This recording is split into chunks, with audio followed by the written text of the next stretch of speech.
I am reading Sherman Alexie, The Lone Ranger and Tonto Fist Fight in Heaven. Introduction. In February 1992, Hanging Loose Press of Brooklyn, New York published my first book of poems and stories, The Business of Fancy Dancing, and I figured it would sell 200 copies, 125 mostly purchased by my mother. After all, it was a first book by a 26-year-old Spokane Reservation Indian boy from eastern Washington. There was a good chance it would only sell 22 copies, 17 of them purchased by my mother, the formalist, who constantly asked me why my poems didn't rhyme. It's free verse, I said, and some of them do rhyme. I've written sonnets, sestinas, and villanellas. I've written an iambic pentameter. What's that?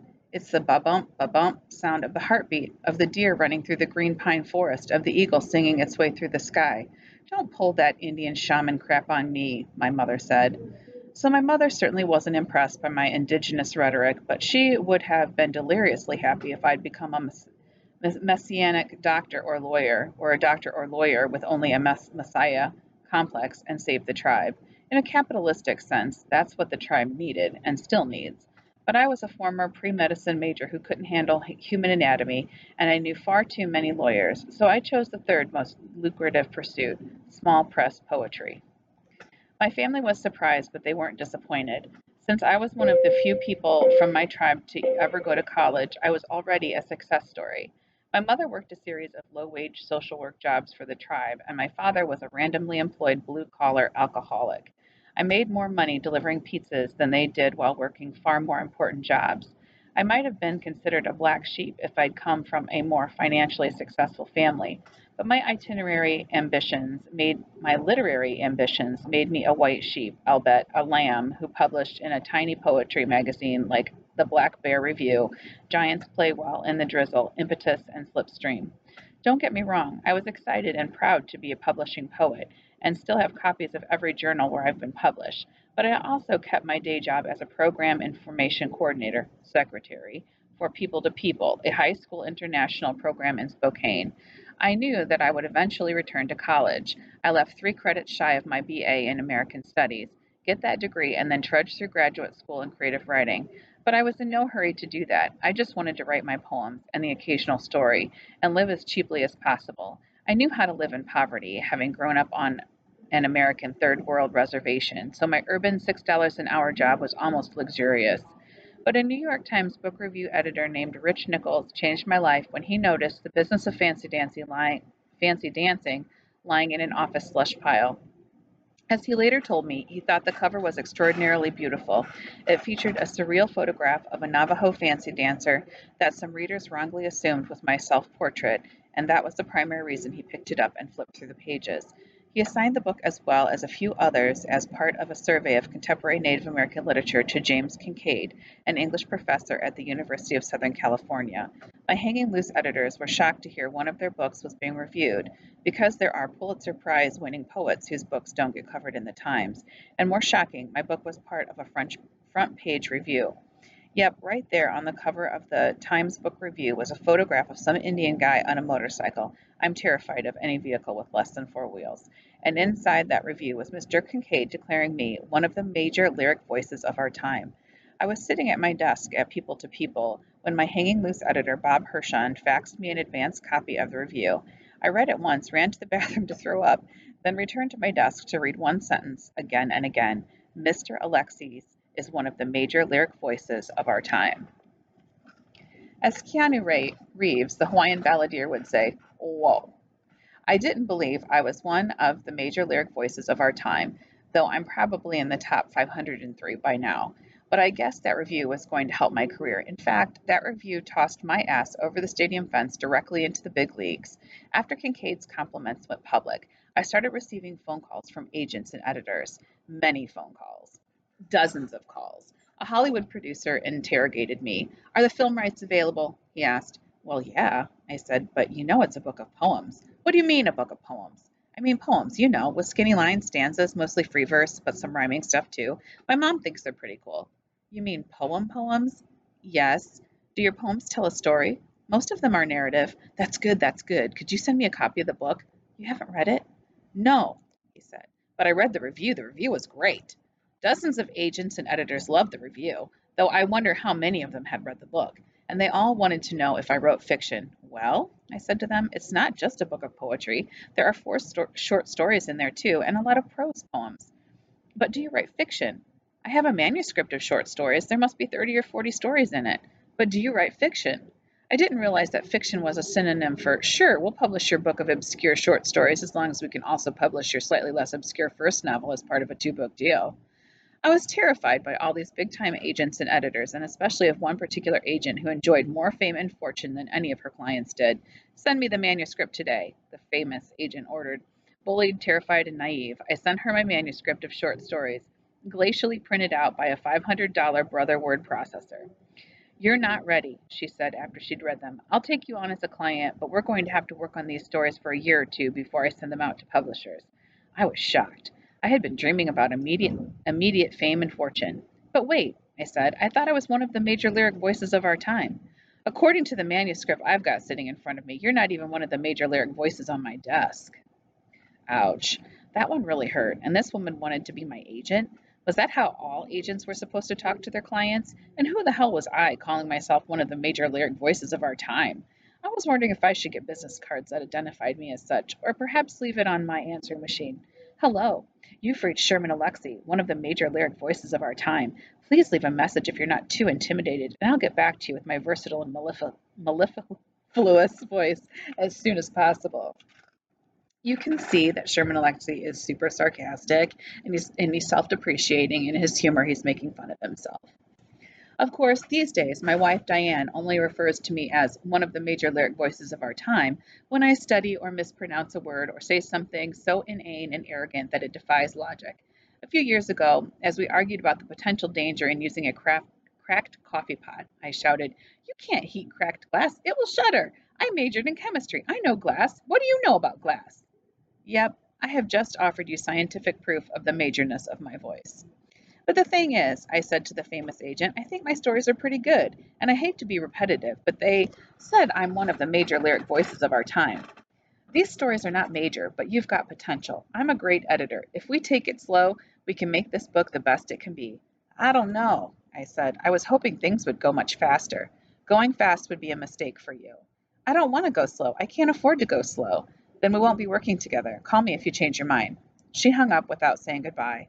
I'd always heard of people who hung up without saying goodbye. I'd seen them on television and in movies, but I'd never talked to somebody who hung up without saying goodbye. She remains the only person I know who has ever hung up on me without saying goodbye. I still owe her a phone call. I would love to call her up and say, well, Miss 15%, we published this book at the speed of light, and it's now in its 1 millionth to 220,342nd printing, and it was the basis for a really cool movie called Smoke Signals. Maybe you've heard of the movie. It was released by Miramax. Yes, Miramax. That's spelled Miramax. And the movie won the Audience Award and the Filmmakers Trophy at the Sundance Film Festival in 1998. Yes, that's Robert freaking Redford's Sunfest Film Festival. And I published 1 million books since that first one. And I've hugged Stephen King and been kissed on the cheek by Ali Sheedy and sat in a big couch in Kareem Abdul-Jabbar's living room with my feet while my feet dangled off the floor. So perhaps you were wrong about everything. And by the way, what do you know about glass? As they say, revenge is a dish best served with the introduction to the 10th anniversary edition of a book of short stories. Eventually, despite my narcissism and naivete, and thanks to the recommendations of friends, I met the agent Nancy Stauffer Cahoon, who, after reading my manuscript, said something beautiful and surprising. That story, Flight, the one about the kid in the jet, she said, that reminds me of James Tate's poem, The Lost Pilot. Wow, I said, falling in literary love. That story was directly influenced by that poem. Nobody has ever noticed that. You had me at hello, Renee Zellweger said to Tom Cruise. You had me at James Tate, I said to Nancy. Okay, I didn't really say that to her, but I was impressed that she talked to me first in the artistic terms and only later in financial terms. I hired her immediately, or does the agent hire the writer? Worked with her to edit the manuscript and immediately cut Flight and a dozen other stories. As a sentimental gesture, I've added Flight and Junior Palatkins' Wild West show to this edition. I think we deleted Flight from the original book because it sounds more like children's literature, and Junior Plotkin's Wild West Show because it contains themes more adroitly covered in other stories. Read them for yourself and decide whether we should have kept them. After Nancy and I got the manuscript into shape, we sent it to 12 or 15 publishers and set up an auction date. I was going to be auctioned as a literate steer. On a Friday in January 1993, 6 or 8 publishers joined the bidding. During the auction, I updated Bob Hershon, my hanging loose god, and Diane, my new girlfriend and now wife. By the end of the day, Morgan and Trotkin and Atlantic Monthly Press had won the auction, then published the book in September 1993. During the 27-city book tour that followed, I worked with and became friends with, and owe many thanks to, Morgan, Judy Hottenstein, Miwa Messer, and Eric Price, my original dream team at Grove. Grove won that original auction with the amount of cash that absolutely boggled my mind. My parents hadn't made that much money in the last 10 years combined. I ran outside, jumped into a snowbank, and made angels. I was rich, rich, rich. Okay, to be more accurate, I was middle class, middle class, middle class. But that was a huge leap. I was the first Alexie to ever become middle class, and all because I wrote stories and poems about being a poor Indian growing up in an alcoholic family on an alcoholic reservation. This book could have easily been titled The Lone Ranger and Tonto Get Drunk, Fist Fight, and then fall into each other's arms and confess their undying platonic love for each other in heaven, followed by a long evening of hot dog regurgitation and public urination. When the book was first published, I was, and continue to be, vilified in certain circles for my alcohol-soaked stories. Rereading them, I suppose my critics have a point. Everybody in this book is drunk or in love with a drunk. And in writing about drunk Indians, I am dealing with stereotypical material, but I can only respond with the truth. In my family, counting parents, siblings, and dozens of aunts, uncles, and cousins, there are less than a dozen who are currently sober, and only a few who have never drank. When I write about the destructive effects of alcohol in Indians, I am not writing out of literary stance or a colonized mind's need to reinforce stereotypes. I am writing autobiography. With this book, when this book was first reviewed, people often commented on its autobiographical nature, and that always pissed me off. You see the description in the book? I would say, it says fiction. That's what this book is. Of course, I was full of shit. This book is a thinly disguised memoir.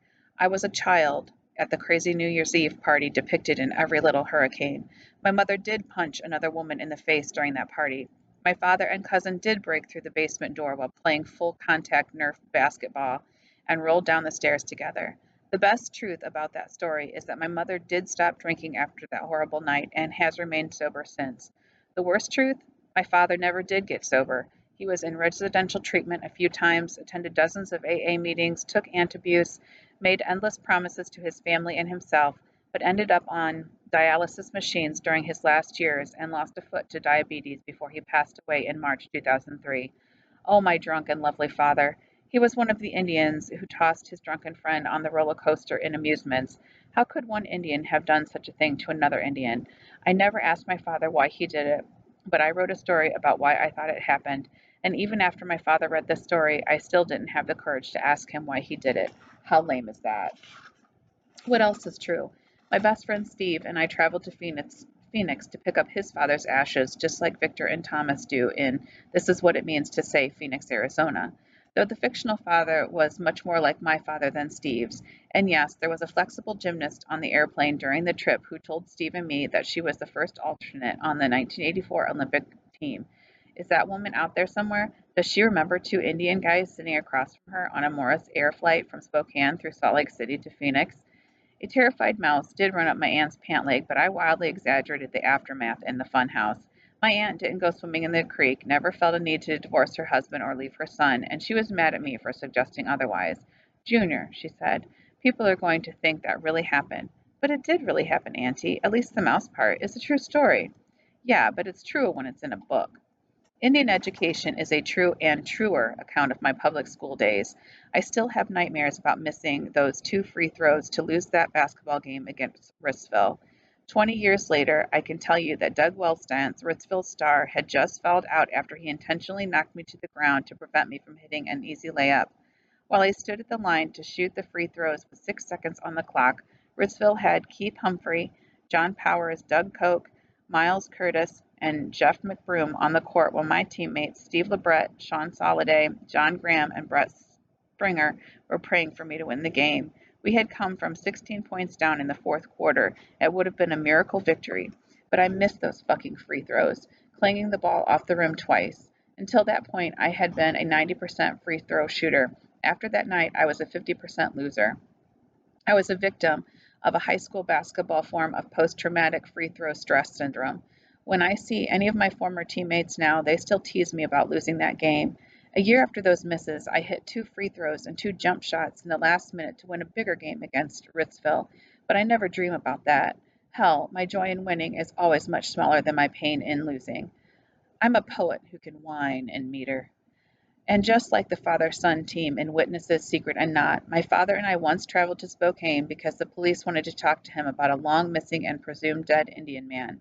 And yes, my father knew who killed and buried that man, as do most of the people on my reservation. The police know too, but they can't make a case against the killer. I see that man now and again. He's soft-spoken, funny, and always wears slacks and button-down shirts. He once ate dinner at my house while I worried what he might do with his knife and fork. But that's a whole different story, isn't it? So, why am I telling you that these stories are true? First of all, they're not really true. They are the vision of one individual looking at the lives of his family and his entire tribe. So, these stories are necessarily biased, incomplete, exaggerated, diluted, and often just plain wrong. But in trying to make them real and true, I am writing what might be called reservation realism. What is the definition of reservation realism? Well, I'll let you read the book and figure that out for yourself. As for me, in rereading these stories, some of them written when I was only 19 years old, I feel like I'm listening to A Stranger's Dream. The younger version of me is angrier, more impulsive, and deathly afraid of physical description. Every dang Indian in this book is described as being identically dark skinned with the same long black hair. It's the Stepford tribe of Indians. There might be 5 or 6 pine trees and a couple of rivers and streams, one grizzly bear, and a lot of dogs, but that's about all the flora and fauna you're going to get. It's simple stuff, but manages to feel more concentrated rather than sparse. It's funny, too. I laughed a few times at the old jokes, new to me after 10 years, but mostly it feels sad, often hopeless, and hot with loneliness. I kept trying to figure out the main topic, the big theme, the overarching idea, the epicenter, and it is this: the sons in this book really love and hate their father.